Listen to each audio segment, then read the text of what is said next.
ಭದ್ರಾ ಜಲಾಶಯಕ್ಕೆ ಇಂದು ಮಾಜಿ ಸಚಿವ ರೇಣುಕಾಚಾರ್ಯ ನೇತೃತ್ವದಲ್ಲಿ ರೈತರು ಮುತ್ತಿಗೆ ಹಾಕಲಾಯಿತು. ಗೆಸ್ಟ್ ಹೌಸ್ನಿಂದ ಕಾಲ್ನಡಿಗೆಯಲ್ಲಿ ಜಲಾಶಯದ ಒಳ ಪ್ರವೇಶಿಸಿದ ರೈತರು ಸರ್ಕಾರದ ವಿರುದ್ಧ ಘೋಷಣೆ ಕೂಗುತ್ತಾ ರಾಜ್ಯ ಕಾಂಗ್ರೆಸ್ ಸರ್ಕಾರಕ್ಕೆ ಛೀಮಾರಿ ಹಾಕಿದ್ದಾರೆ. ಪ್ರತಿದಿನ 4,000 ಕ್ಯೂಸೆಕ್ಸ್ ನೀರು ವ್ಯರ್ಥವಾಗಿದ್ದು, ಇದುವರೆಗೆ 140 ಕ್ಯೂಸೆಕ್ಸ್ ನೀರು ಶೇಖರಣೆ ಆಗಬೇಕಿದ್ದ ನೀರು ಬರೀ 132 ಅಡಿ ಇದೆ. ರೈತರ ಜೀವನದಲ್ಲಿ ಸರ್ಕಾರ ಆಟವಾಡ್ತಿದೆ. ಬರಗಾಲ ಬಂದು ರಾಜ್ಯದಲ್ಲಿ ರೈತರು ಬಲಿಯಾಗ್ತಾ ಇದ್ದಾರೆ. ರೈತರ ಅದೃಷ್ಟವಶತ ಎಲ್ಲ ಕಡೆ ಮಳೆಯಾಗ್ತಾ ಇದ್ದು, ಕಾಂಗ್ರೆಸ್ ಸರ್ಕಾರ ಅಧಿಕಾರಕ್ಕೆ ಬಂದಾಗಲೆಲ್ಲ ಬರಗಾಲ ಆವರಿಸಿರುತ್ತದೆ ಅಂತ ಕಾಂಗ್ರೆಸ್ ಸರ್ಕಾರ ವಿರುದ್ಧ ಹರಿಹಾಯ್ದರು.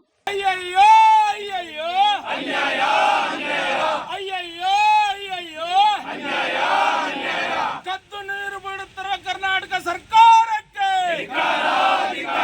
ಕದ್ದು ನೀರು ಬಿಡುತ್ತಿರುವ ಕರ್ನಾಟಕ ಸರ್ಕಾರಕ್ಕೆ, ಡ್ಯಾಮ್ ಅನ್ನು ಸುರಕ್ಷಿತ ಇರ್ತಕ್ಕಂಥ ಕರ್ನಾಟಕ ಸರ್ಕಾರಕ್ಕೆ ಬೇಕೇ ಬೇಕು, ನ್ಯಾಯ ಬೇಕು. ನೀರಾವರಿ ಇಲಾಖೆ ಅಧಿಕಾರಿಗಳು ಬೇಸಿಗೆಯಲ್ಲಿ ಗೇಟ್ಗಳನ್ನು ತುರ್ತು ನಿರ್ವಹಣೆ ಮಾಡಲು 20 ಲಕ್ಷ ಪ್ರಸ್ತಾವನೆ ಸಲ್ಲಿಸಿದರು. ಲೋಕಸಭೆ ಚುನಾವಣೆ ನೆಪ ಒಡ್ಡಿ ಕೈ ಚೆಲ್ಲಿದ್ರು. ಇದೀಗ ತಾತ್ಕಾಲಿಕವಾಗಿ ಸಿದ್ಧಪಡಿಸಲಾಗಿದೆ. ನಮಗೆ ಶಾಶ್ವತ ಪರಿಹಾರ ಬೇಕು. ಸರ್ಕಾರಕ್ಕೆ ರೈತರ ಮೇಲೆ ಕಾಳಜಿ ಇಲ್ಲ. ಸರ್ಕಾರ ಬರೀ ಗ್ಯಾರಂಟಿ ಹಿಂದೆ ಬಿದ್ದಿದ್ದಾರೆ ಅಂತ ತಮ್ಮ ಆಕ್ರೋಶ ವ್ಯಕ್ತಪಡಿಸಿದ್ರು. 1 ಲಕ್ಷ ಹೆಚ್ಚು ಹೆಕ್ಟರ್ ಅಚ್ಚುಕಟ್ಟು ಬರುತ್ತೆ. ಭದ್ರಾ ಜಲಾಶಯದಲ್ಲಿ ನಮ್ಮ ಸರ್ಕಾರ ಅಧಿಕಾರದಾಗಿದ್ದಾಗ ಪ್ರತಿ ವರ್ಷ ಜಲಾಶಯ ತುಂಬ್ತಾ ಇತ್ತು. ನಾವೆಲ್ಲ ಚುನಾಯಿತ ಪ್ರತಿನಿಧಿಗಳು, ರೈತ ಮುಖಂಡರುಗಳು, ಸಾರ್ವಜನಿಕ ಬಂಧುಗಳು ಪ್ರತಿ ವರ್ಷ ಸಂತೋಷದಿಂದ ಬಾಗಿನವನ್ನು ಅರ್ಪಣೆ ಮಾಡ್ತಿದ್ವಿ.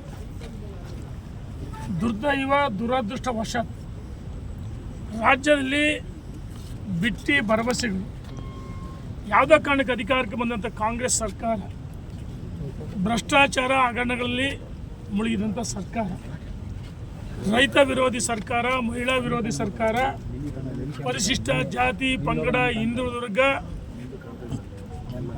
ಎಲ್ಲ ವರ್ಗದ ವಿರೋಧಿ ಸರ್ಕಾರ.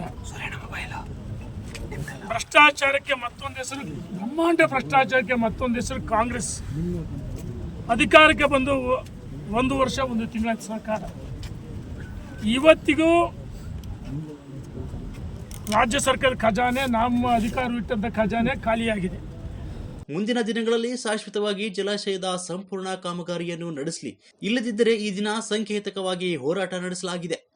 ಮುಂದಿನ ದಿನಗಳಲ್ಲಿ ಸಾವಿರಾರು ರೈತರೊಂದಿಗೆ ಹೋರಾಟ ನಡೆಸುತ್ತೇವೆ ಅಂತ ಸರ್ಕಾರಕ್ಕೆ ಎಚ್ಚರಿಕೆ ನೀಡಿದರು. ಹೋರಾಟದ ಸಂದರ್ಭದಲ್ಲಿ ಲೋಕಿಕೆರೆ ನಾಗರಾಜ್, ಮಾಡಾಳ್ ಮಲ್ಲಿಕಾರ್ಜುನ್, ಚಂದ್ರಶೇಖರ್ ಪೂಜಾರ್, ನೂರಾರು ರೈತರು ಪಾಲ್ಗೊಂಡಿದ್ರು. ವರದಿ ರಮೇಶ್ ಎ, ಶಿವಮೊಗ್ಗ. ರಾಜ್ಯ ಸರ್ಕಾರಕ್ಕೆ ಜಲಾಶಯ ದುರಸ್ತಿ ಮಾಡಿ ರಾಜ್ಯ ಸರ್ಕಾರಕ್ಕೆ, ರೈತನಿಗೆ ಮೋಸ ಮಾಡಿ ರಾಜ್ಯ ಸರ್ಕಾರಕ್ಕೆ, ರೈತ ವಿರೋಧಿ ಸರ್ಕಾರಕ್ಕೆ, ರೈತ ವಿರೋಧಿ ಸರ್ಕಾರಕ್ಕೆ, ರೈತ ವಿರೋಧಿ ಸರ್ಕಾರಕ್ಕೆ ಅಯ್ಯೋ